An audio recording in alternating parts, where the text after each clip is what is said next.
Dear learners, welcome back to WSE True Stories, where every word you hear not only helps you improve your English, but also takes you on a journey through the lives of those who dared to dream beyond the limits of their time. Today, we step into the wind with two brothers who refused to keep their feet on the ground. Orville and Wilbur Wright, bicycle makers from a small American town, were destined to change the way humanity moved through the world. But this is not just the story of an invention. It is the story of vision and persistence, of setbacks and triumphs, of two ordinary men whose courage gave birth to one of the greatest transformations in human history, the age of flight. As you listen, you will not only hear about their machines and their experiments, but about the unshakable belief that carried them through failure after failure. You will discover how they faced ridicule, financial struggles, and the crushing weight of impossible odds, and how they still rose into the sky. If you'd like to support our work, you're welcome to like, comment, share, or join us. Your encouragement helps us continue bringing these powerful stories to life. So, take a deep breath. Feel the wind on your face. And prepare to journey with the Wright brothers toward a horizon where dreams take flight. At the end of the 19th century, the world was a place of steam and steel, of growing cities and restless ambition. The Industrial Revolution had already transformed factories, transportation, and communication. Trains thundered across continents. Telegraph wires carried messages faster than the wind. And yet, one dream still seemed unreachable: human flight. For centuries, it had lived only in myth and imagination.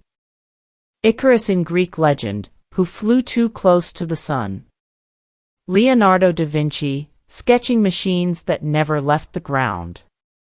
Brave inventors had tried with balloons and gliders, but no one had yet found a way for a heavier-than-air machine to rise under its own power and stay in the sky. Many believed it could not be done. It was into this world of skepticism and possibility that Wilbur and Orville Wright were born.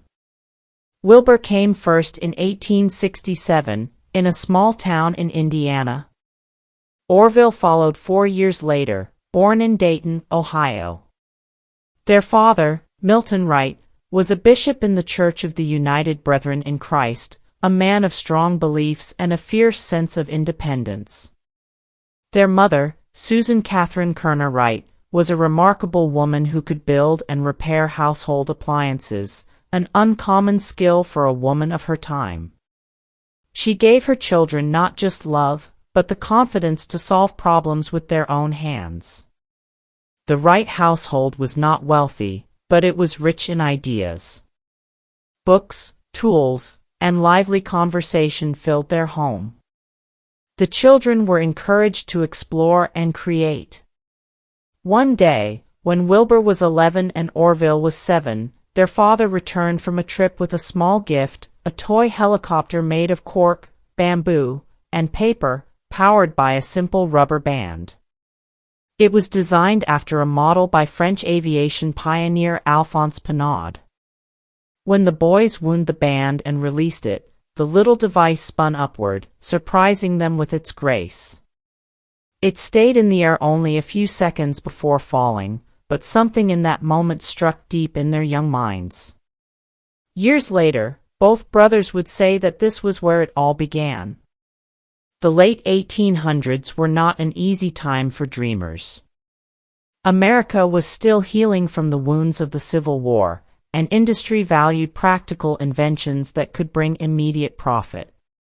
Flight was seen as a dangerous fantasy, interesting for exhibitions, perhaps, but hardly worth serious investment. Yet in the Wright household, curiosity was not just tolerated, it was celebrated. They grew up in a time when the future seemed both wide open and heavily guarded by the limits of what people believed was possible. But for the brothers, the toy helicopter was not simply a toy. It was a promise.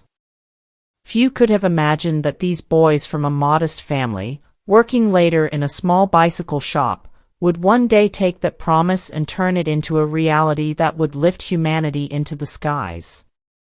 But before that moment could come, life would test them, and not all those tests would be gentle. Wilbur and Orville's early lives were not charmed paths to greatness. They were not wealthy inventors with well-equipped laboratories. They were ordinary young men facing the same uncertainties and pressures that weighed on many in small-town America at the turn of the century. For Wilbur, life took an unexpected turn in his late teens. He had been a bright, athletic student with plans to attend Yale University. But an accident during an ice hockey game changed everything. A stick struck his face, knocking out several teeth and injuring him badly. The physical pain was matched by a deep emotional wound. He became withdrawn, abandoned his university plans, and spent much of the next few years caring for his ailing mother, whose tuberculosis slowly consumed her strength. Orville's challenges were different.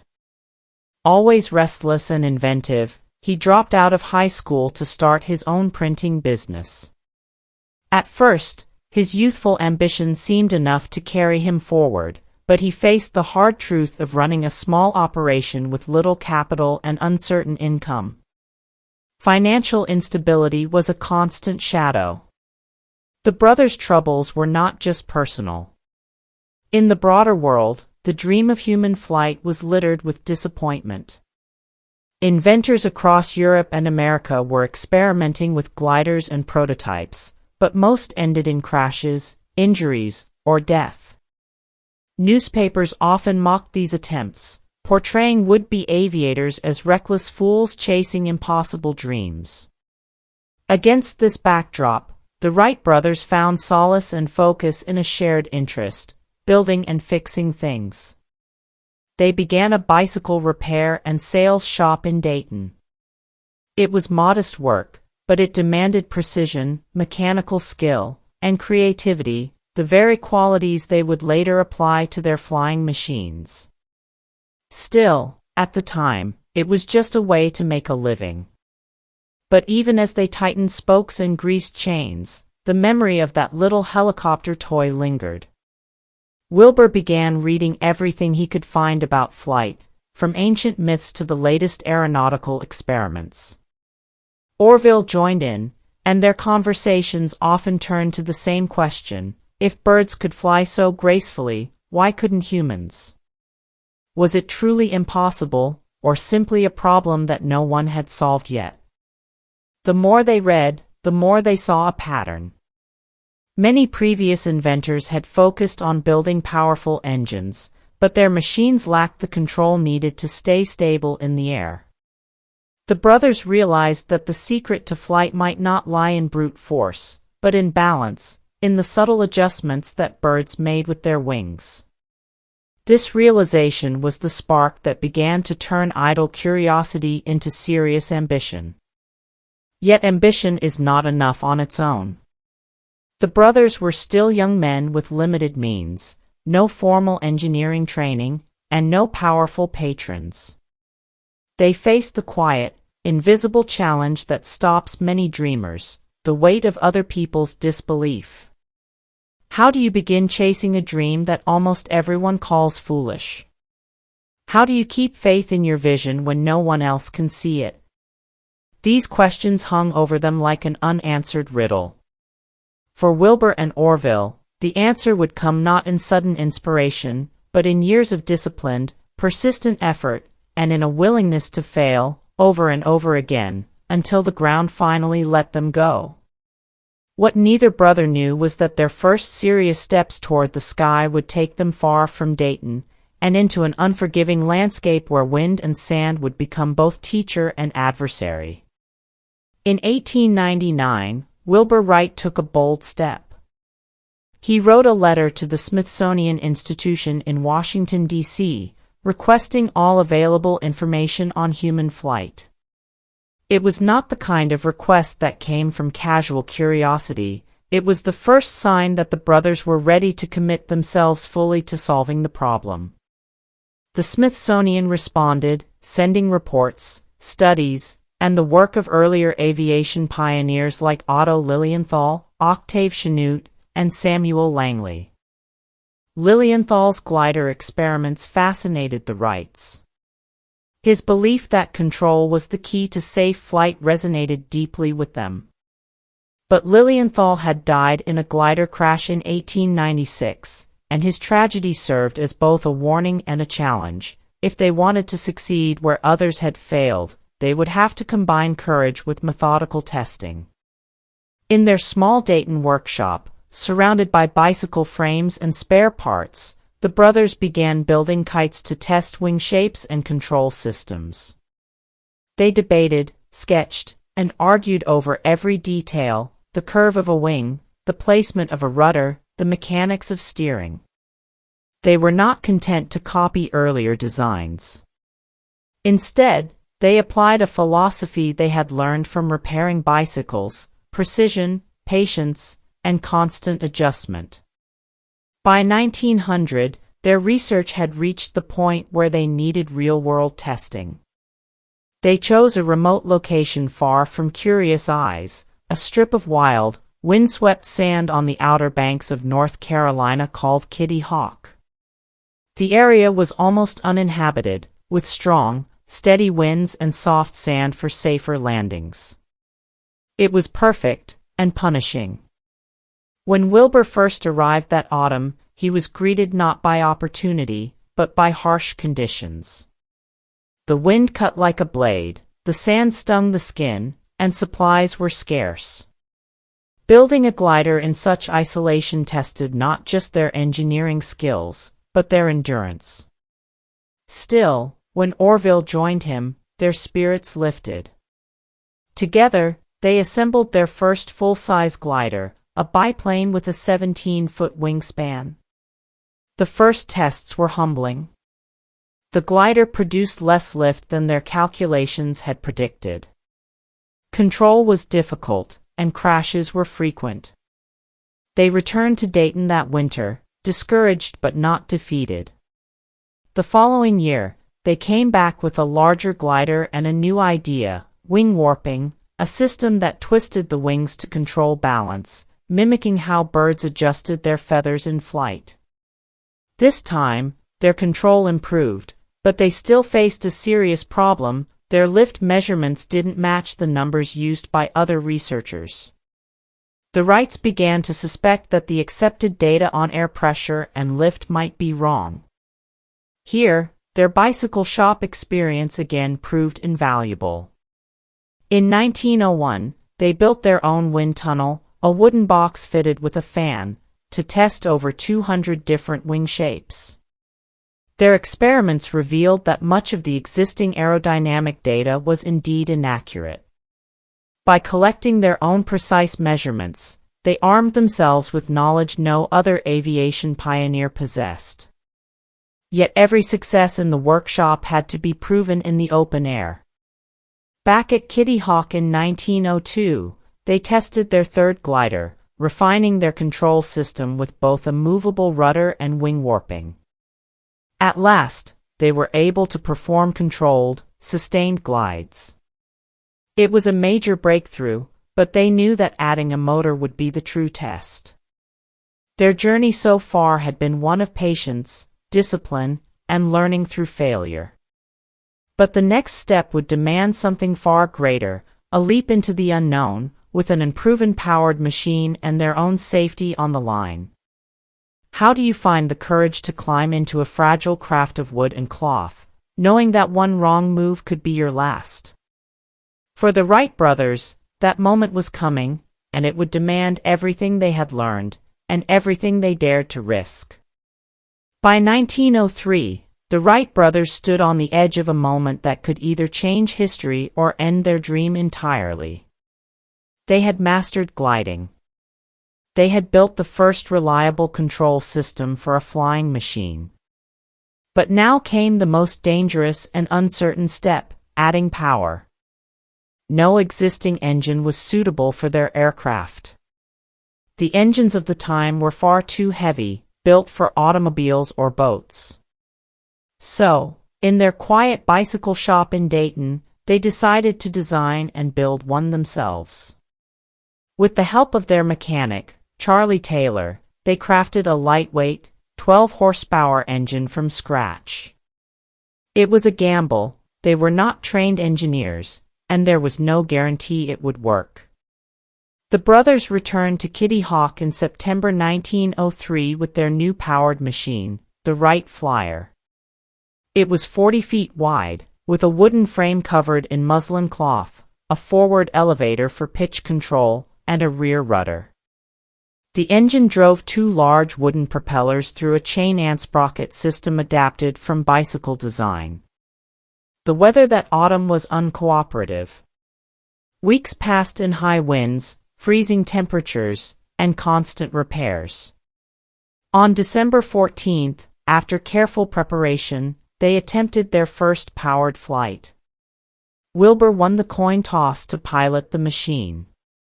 But after running down the launch rail, the flyer climbed sharply, stalled, and crashed into the sand after just 3 seconds. The front elevator was damaged, and their confidence was shaken. For many, such a failure, after years of effort, would have been the breaking point. But for the Wright brothers, it became a moment of clarity. They analyzed the accident, adjusted the elevator angle, and made careful repairs. They refused to let one bad flight overshadow the countless hours of progress they had made. 3 days later, on the frigid morning of December 17, 1903, the wind was steady at 27 miles per hour. The brothers bundled themselves in heavy coats, and 5 local men from the nearby life-saving station came to witness the attempt. This time, Orville took the controls, lying flat on his stomach on the lower wing to reduce drag. At 10:35 a.m., the flyer began moving along the wooden rail. The engine roared, the propellers blurred, and slowly, almost imperceptibly, the machine lifted off the ground. For 12 seconds, it stayed in the air, covering 120 feet before settling back onto the sand. It was a short, rough, almost awkward flight. But it was flight, sustained, controlled, powered flight, for the very first time in human history. They made 3 more flights that day, with Wilbur's final run reaching 852 feet in 59 seconds. Then, a sudden gust of wind flipped the flyer and damaged it beyond quick repair. They had no time for celebration. The moment was over as quickly as it had begun. Yet in those few seconds, the world had changed forever. Humanity had crossed a threshold that could never be uncrossed.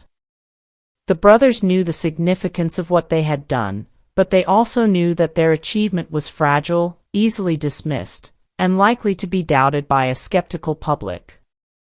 Their work was far from finished. They still had to prove their machine's reliability, defend their ideas from competitors, and convince the world that the age of flight had truly arrived. In the years ahead, they would face disbelief, legal battles, and rival inventors determined to claim the skies for themselves. But on that cold December morning, something deeper than invention had been proven, that persistence, grounded in careful thought and tested by failure, could lift even the heaviest of dreams into the air. Few of those standing on the sand that day understood what they had witnessed. The brothers themselves scarcely had time to savor it. But history would remember, and from that moment on, nothing on earth would ever be quite the same again. Still, if taking flight was a triumph, keeping hold of the sky would prove to be an even fiercer battle. And in that battle, the Wright brothers would be tested not just as inventors, but as men. The winter after Kitty Hawk should have been a time of glory for Wilbur and Orville. Instead, it became a battle for recognition and for survival as inventors. Their first powered flights had been witnessed by only a handful of men, none of them photographers or scientists of renown. To the outside world, the news seemed almost unbelievable. Newspapers gave it little attention, and those who did mention it often treated it as a curiosity rather than a breakthrough. The brothers returned to Dayton and began refining the Flyer, determined to make longer, higher, more controlled flights. But as they improved their machine, they became more protective of their work. They had invested years of labor and nearly all their savings.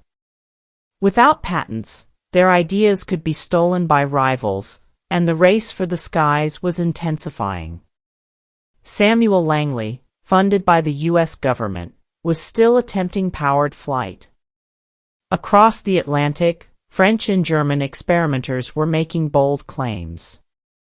The Wrights faced a painful choice. Should they fly publicly to prove their achievement, risking that others would copy their designs before patents were secured? Or should they wait in secrecy, risking that someone else might make a public breakthrough first? They chose secrecy, and it came at a cost. In 1904 and 1905, they tested their flyers in a field near Dayton, gradually mastering turns, figure eights, and sustained flight. By late 1905, they could stay aloft for over 30 minutes, circling their pasture like giant, slow-moving birds. But few outside their hometown believed them. Skeptics accused them of exaggeration, even fabrication. Meanwhile, money was running out. Their bicycle business could not sustain endless experimentation, and without government or private contracts, they could not keep building machines. Worse, in their quest to protect their invention, they delayed public demonstrations, allowing rivals to claim the spotlight. By 1908, they had secured patents and began negotiating with the U.S. Army and a French syndicate. This meant they finally had to prove themselves before large crowds and under enormous pressure. Wilbur sailed to France, where the aviation community was openly doubtful. On August 8, 1908, at the Hunaudières racecourse near Le Mans, Wilbur took off before a gathering of journalists, pilots, and skeptics. For 2 minutes and 20 seconds, he banked, turned, and circled with a smoothness no one had seen before. The crowd was silent at first, then erupted in cheers. Overnight, the Wright name became famous across Europe. Orville, meanwhile, stayed in America to demonstrate for the U.S. Army at Fort Myer, Virginia. On September 17, 1908, during a test flight with Army observer Lieutenant Thomas Selfridge, disaster struck. A propeller split midair, sending the plane into a fatal dive. Orville was badly injured, suffering broken ribs, a damaged hip, and a head wound. Selfridge was killed, the first person to die in an airplane accident. The tragedy nearly ended their dream. Public enthusiasm dimmed, and Orville's recovery was slow and painful. Wilbur, thousands of miles away, was shaken by the news but pressed on, knowing that their survival as pioneers depended on proving the safety and reliability of their designs. In these moments, the Wright brothers' character was tested most fiercely. They could have walked away, their place in history secure after 1903. But they chose the harder path, to continue refining, demonstrating, and defending their invention until the world accepted it as more than a novelty. That choice meant enduring physical danger, public doubt, and the grief of knowing that their quest had already claimed a life. It meant accepting that progress, however noble, sometimes demands a price paid in more than just time and money. And yet, they pressed on. For them, the dream of flight was larger than personal ambition. It was a gift for humanity, and they would see it through, even if the skies they had conquered now carried the shadow of sacrifice. But the question remained, could they turn their fragile mastery of the air into a lasting legacy, or would the sky slip from their grasp as others rushed in to claim it? By 1909, the Wright brothers' years of secrecy, persistence, and sacrifice finally began to bear fruit. The tragedies of the previous year had not broken them. Instead, they returned to the skies with machines stronger, safer, and more reliable than before. In France, Wilbur's flights had already transformed public opinion. Where once the European press had mocked the Wrights as bluffers or dreamers, they now praised them as the true inventors of practical flight. His demonstrations in Le Mans, Pau, and other cities drew massive crowds, including kings, industrialists, and rival aviators who studied every detail of his flying. Meanwhile in America, Orville recovered from his injuries and resumed test flights. Together with Wilbur, he secured a contract with the U.S. Army Signal Corps to deliver the world's first military airplane. In July 1909, at Fort Myer, the Wright Model successfully completed its trials, carrying a passenger, maintaining an average speed of over 42 miles per hour, and flying for more than an hour without incident.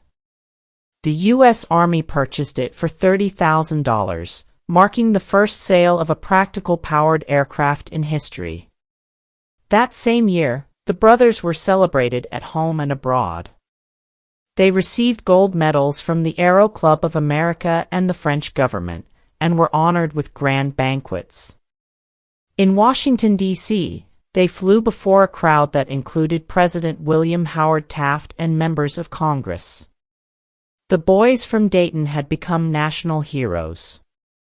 Yet their greatest achievement was not just in proving that flight was possible, it was in making it controllable, repeatable, and adaptable. Their three-axis control system became the foundation for every airplane that followed. Even today, modern aircraft owe their stability and maneuverability to principles first tested in the Wrights gliders and flyers. For Wilbur and Orville, the satisfaction was not only in the applause but in knowing they had truly changed the human condition. No longer would oceans, mountains, or deserts be impassable barriers. The sky itself had become a road, and they had opened it. Still, their victory was not without its burdens.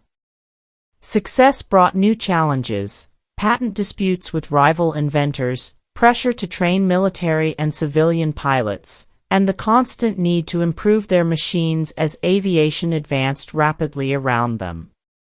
The brothers, once alone in their quest, now faced a world where dozens of competitors were racing to push the boundaries of speed, altitude, and distance. But for a brief, shining moment, they stood at the center of a new era. They had taken humanity's oldest dream, the dream of flight, and made it real. Their story had begun with a small toy helicopter in a modest family home. It had passed through years of quiet struggle, bitter setbacks, and a turning point on the sands of Kitty Hawk. And now, that dream had lifted them to the heights of history. Even so, the winds of time are never still. Just as the brothers had once looked at the sky and seen possibilities others could not, the world now looked at them and asked, what comes next? How far could this new power carry humanity, and at what cost? In the years that followed, the Wright brothers would discover that shaping the future of flight was not simply about engineering. It was about legacy, about ensuring that what they had built would endure long after their own wings had grown too tired to fly. The story of Orville and Wilbur Wright is one of those rare human journeys that begins in simplicity and ends in transformation, not only of their own lives but of the entire world. From a modest bicycle workshop in Dayton, Ohio, to the windswept dunes of Kitty Hawk, North Carolina, their path was neither smooth nor certain. It was marked by years of trial, error, and perseverance. They worked without the security of vast funding or the guidance of established experts. Instead, they relied on their own observations, meticulous notes, and an unshakable belief that the dream of human flight was within reach. What set the Wright brothers apart was not merely their technical skill, but their mindset. They understood that great achievements are built step by step. When the wind tunnel tests failed, they did not give up, they recalculated. When skeptics doubted them, they did not argue, they let their results speak. This quiet confidence, paired with intellectual humility, allowed them to keep learning. They saw failure not as proof of impossibility, but as a valuable teacher.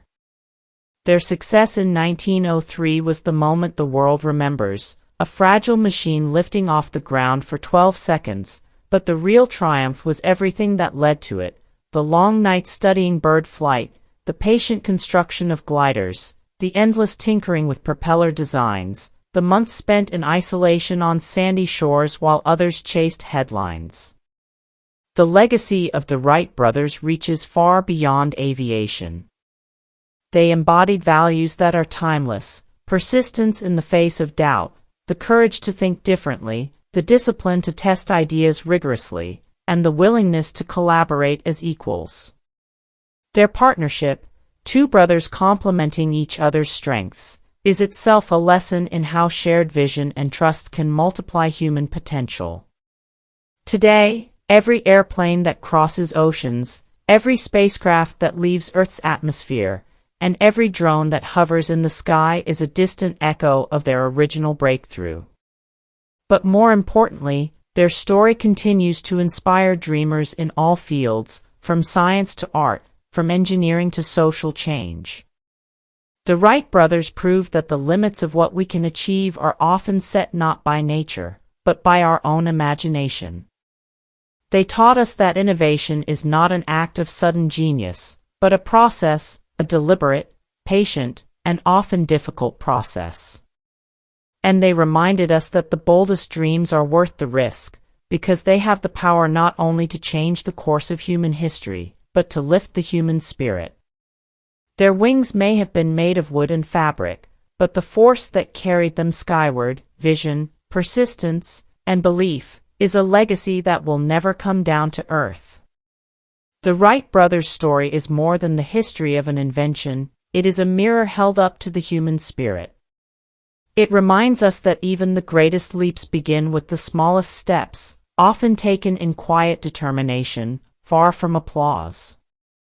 Orville and Wilbur showed us that the world changes not only because of grand ideas, but because someone dares to pursue them despite doubt, failure, and fear.